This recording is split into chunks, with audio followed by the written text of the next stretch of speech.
Hello everyone, my name is Eddie Bolen. I'm the pastor at Edgewater United Methodist Church. I'm also the pastor of Midway United Methodist Church. I want to thank you so much for taking some time and for watching this video. I do want to let you know that we are continuing to meet for worship at Edgewater United Methodist Church at 9:20 a.m.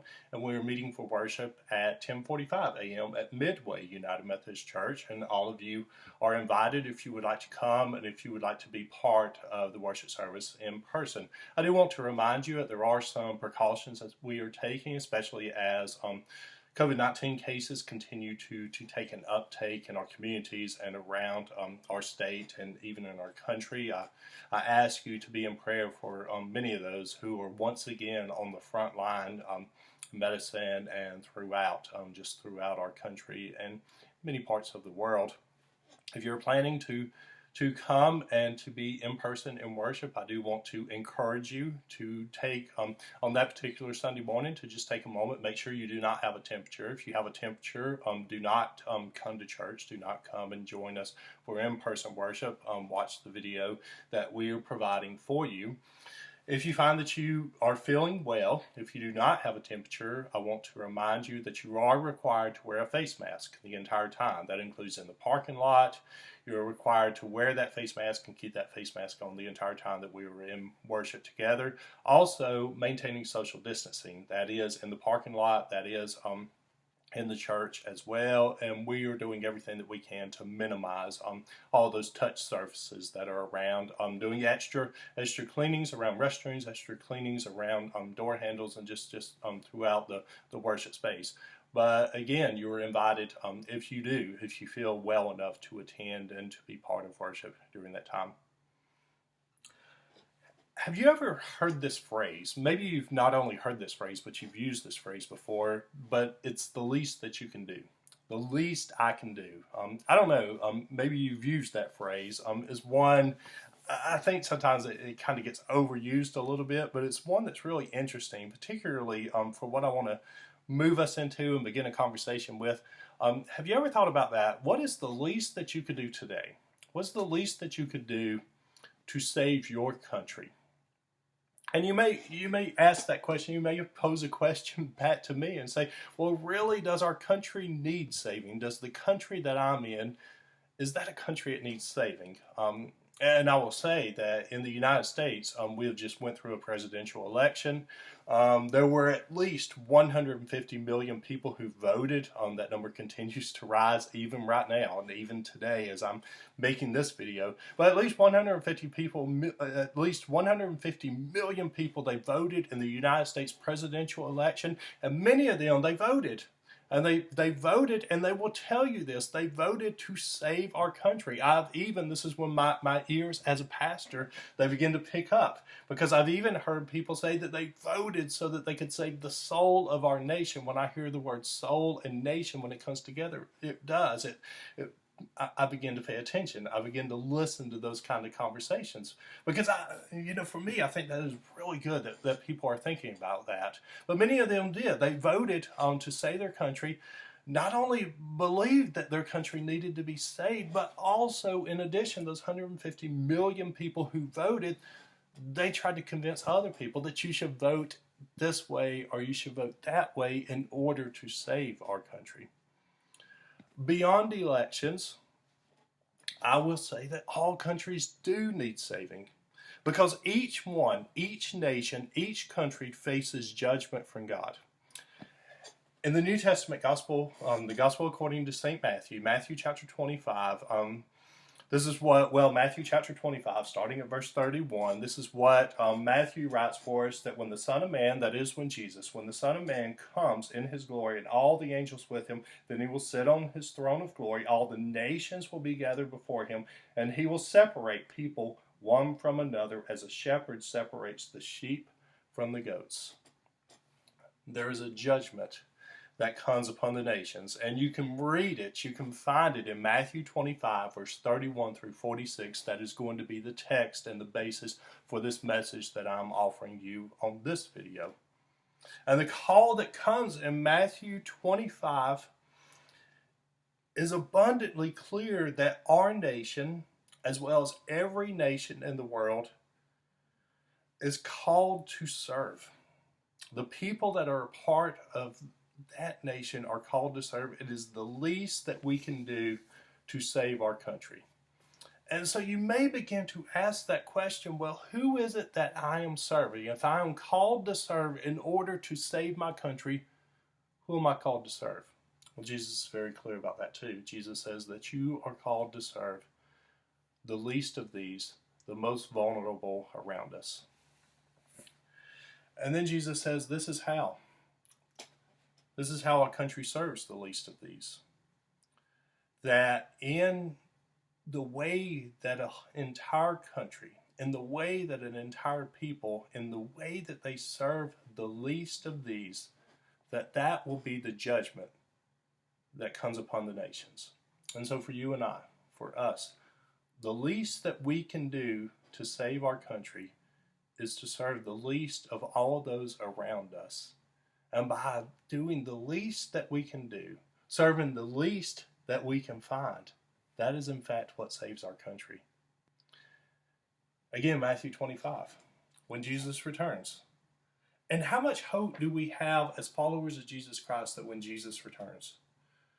Because we know that presidential elections, we know that COVID-19, even uptakes in COVID-19, we know that economic downturns, we know everything that moves us in a direction that is oftentimes negative. We know that in all that, we know that there is a foundation for every single one of us. We know that this is not all that there is in this world. We know that there is a moment that Jesus will return. It is the thing that gives us hope through every presidential election. It is the thing that gives us hope through every health crisis. It is Jesus' return and promise to always be with us that gives us hope through every economic downturn. And as Jesus returns and as Jesus sits on that throne, as all the nations are gathered around Jesus, if you can imagine and picture that just for a moment, out of this gathering of Jesus sitting on the throne, all the nations gather around, there will be judgment.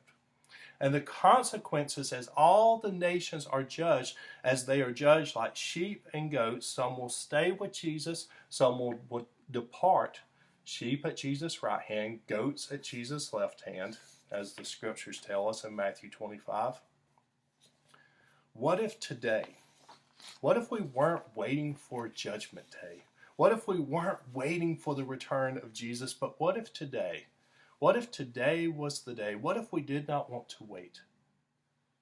Imagine what it is, the least that we could do today. Imagine the least that we could do today that would begin to inoculate our country, our nation, from the judgment of God. Well, Jesus' words in Matthew chapter 25 give clear direction. Jesus says to those who will remain in Jesus' presence, those who will stay in Jesus' presence in the time of judgment as all the nations are gathered around him, Jesus says this is why you are staying. Because of your service, because I was hungry and you gave me something to eat. I was thirsty and you gave me something to drink. I was a stranger and you welcomed me. I was naked and you gave me clothing. I was sick and you took care of me. I was in prison and you visited me.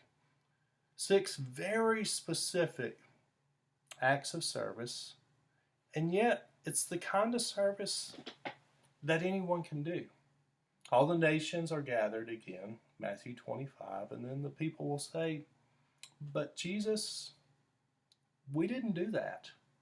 We didn't do that, Jesus. We never saw you. And then Jesus answers and says, just as you did it to the least of these, you did it to me.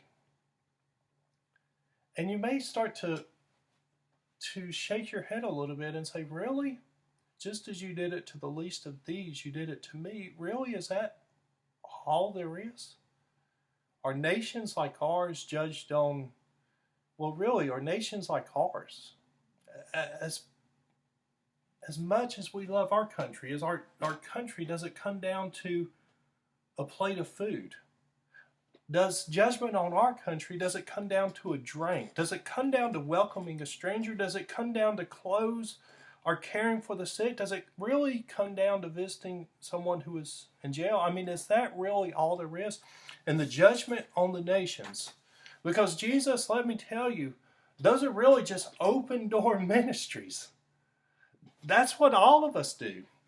Every single one of us that are followers of you, Jesus, we do that from time to time.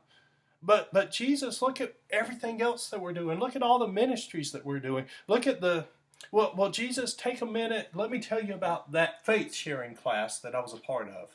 That was 6 weeks of training. I'm trained. I know how to share my faith. I know how to lead someone into a relationship with you, Jesus. Look at the mission trips. We planned mission trips. We planned mission trips that were in our community. They were in our state. We even know how to plan mission trips. We go all the way around the world. Jesus, come to one of our covered dish dinners.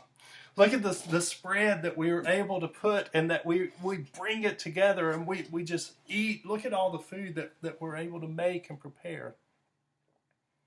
Jesus, just wait. Just wait till we have our Advent worship. Come to our Advent church. Come to Christmas Eve. Come to our Christmas Eve worship communion service. You don't want to miss it. Jesus, look at our mission statement. Disciples who transform the world. Really, when it comes to the end of time, when it comes to Jesus on the throne, when it comes to every nation before Jesus, and when we are standing there before Jesus, knowing that some who are in Jesus' presence will remain with Jesus, and also some who are in Jesus' presence will also depart from Jesus' presence. As Matthew 25 says to us, you want Jesus to see everything you're doing, right? Not just the very least. Not just the least that we are doing with the least that we can do it to, but we want to show Jesus everything that we've been gifted and equipped to do in ministry. Yet Jesus tells us, it's in the scriptures, it's in Matthew chapter 25. That's my Bible that's lying over there. That's where I'm moving toward. But Jesus says it. These 6 things, the least you can do to the least you can find, that's what saves our country. The least we can do to the least we can find. That this is what we can do today to save our country from God's judgment. It's in Matthew 25. I can look at it. I can even memorize it. There is something about judgment and the return of Jesus. There is something about those 2 things, that Jesus returns, Jesus sits on a throne, Jesus begins with all the nations, the entire world that is gathered around Jesus. There is something that makes us nervous, maybe even a little defensive about Jesus' returns, because voices will rise up. Voices will begin to rise up as Jesus begins to say, just as you did it to the least of these, you did it to me. And as people begin to say, we didn't know it was you, Jesus, voices will rise up. And we never did it, Jesus, they'll say. People who are like you and I, people who are like us, they will begin to rise up and they'll say, Jesus, we never did it because we never knew that it was you. Almost like the 2-year-old who when their parents ask them, why did you take the cookie? Well, I took the cookie and I ate the cookie because I didn't know that you would see me. I didn't know that I would get caught. Jesus is clear here as well. Just as you did not do it to the least of these, you did not do it to me.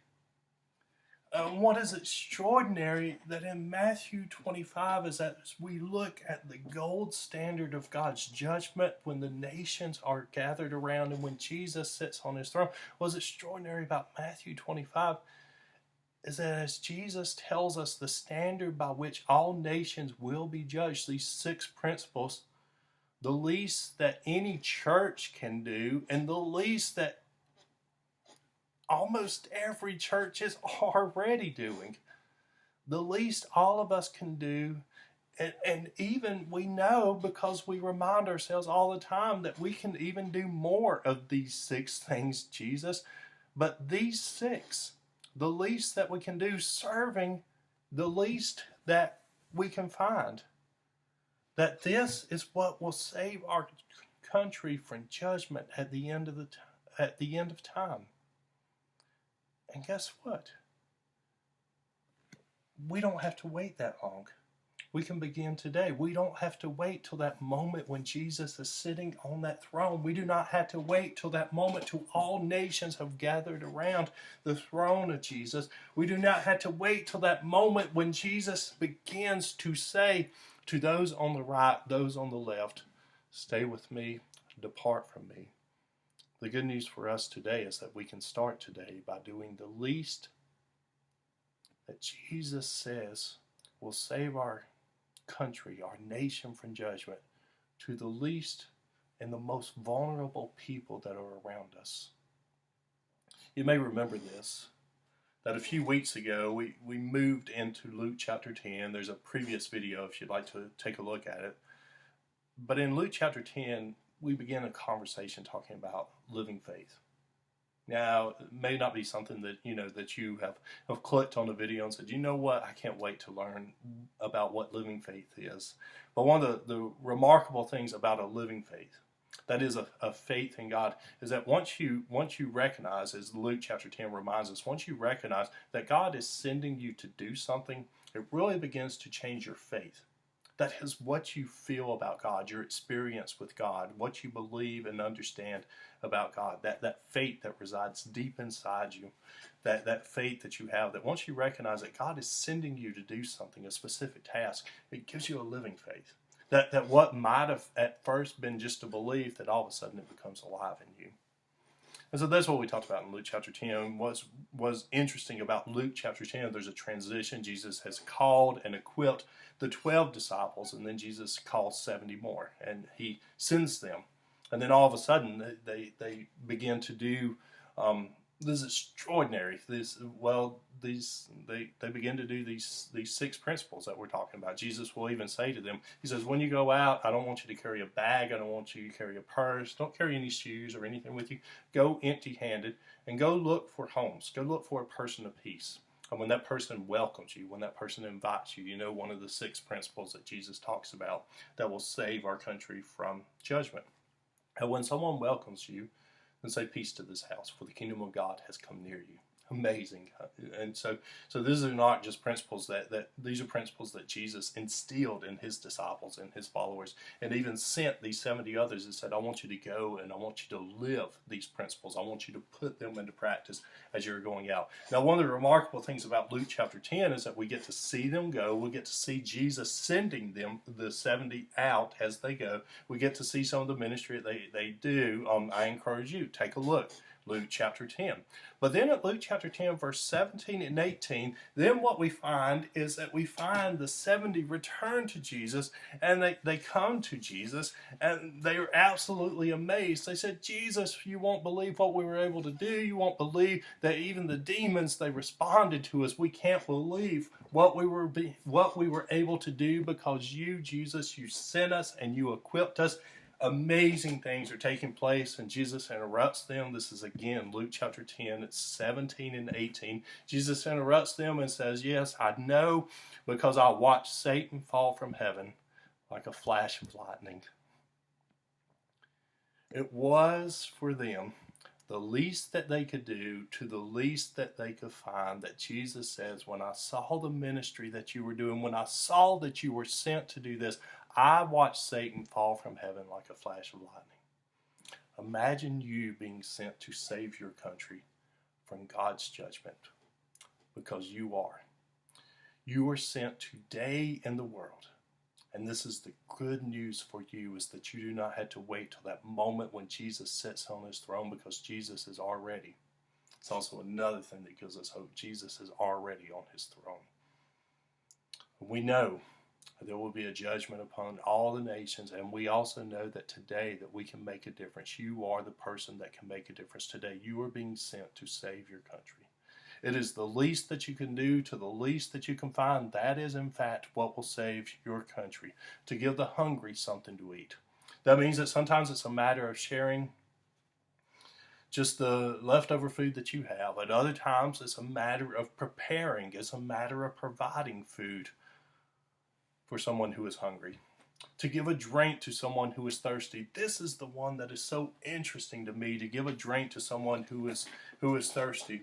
Because just think about that. That is a practice that happens so often in our world. It's almost a cultural practice that happens. What happens when you're around some people and they've had a really terrible day? What happens when you're at work and they've had a bad day? What happens when people get together and their favorite football team is lost? There's just a bad day. They say, come on, let me buy you a drink. And that's the one that's really interesting to me. And so essentially, let me buy you a drink turns into, let's put an end to this day. This day was a mess. And so at the end of this day, let's just say that this, was the worst. It was the worst thing that could happen. So let's have a drink. Let's try to numb us. Let's try to distract us. Let's do something about bringing an end to this day, and let's do it together. What if we flipped it? What if we really began to take that principle that Jesus gives us, to give a drink to someone who is thirsty? And what if we recognize that they're not just thirsty to end a bad day, but they are thirsty for more than that?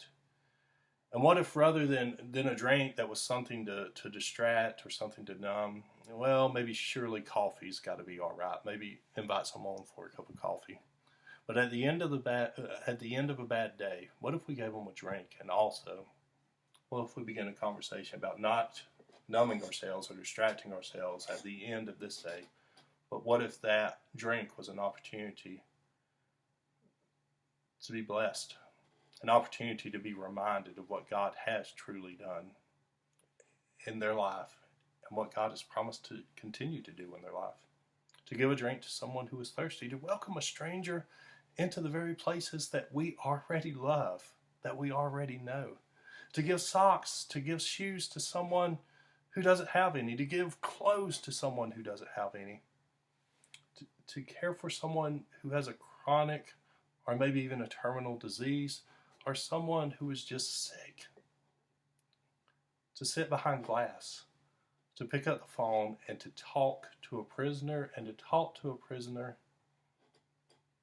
not as a prisoner, but as a person who is created in the image of God. Of course, there is so much more you can do. You know how to coordinate all kinds of ministries. You can organize trips. You can organize people. You know how to look at a budget. You know how to read a spreadsheet. You know how to balance a budget. You know how to offer amazing and inspiring worship. These are the things that we do together as we come together in person, as we come together over screens like this. We even know how to do worship and how to share worship now through Facebook Live. But the least you can do to the least you can find, this is what will save your country from God's judgment at the end of time. You are capable of doing so much more, and you are doing so much more every single day. But how are you doing on 6 things? Why don't you start today and begin to say, I am sent by God to do 6 things. I am sent by God to put 6 principles into practice in my life and in my world, because those are the very principles, those are the very actions that will save my country from God's judgment. And those 6 principles again: for I was hungry and you gave me something to eat. I was thirsty and you gave me something to drink. I was a stranger and you welcomed me. I was naked and you gave me clothing. I was sick and you took care of me. I was in prison and you visited me. Seeing what will save your country, what will you do? What is the least that you can do to the least that you can find? Not at the end, not on the day of judgment, but recognizing that today is the day that Jesus is sitting on the throne. Recognizing that today is a day that Jesus is sending you to save your country. What will you do? To feed the hungry, to give a drink to the thirsty, to welcome a stranger, to clothe the naked, to care for the sick, to visit the prisoner. What will you do today? Because what you do today is what will save your country from God's judgment. May God's peace, may God's grace be with all of you, both now and forevermore. Amen.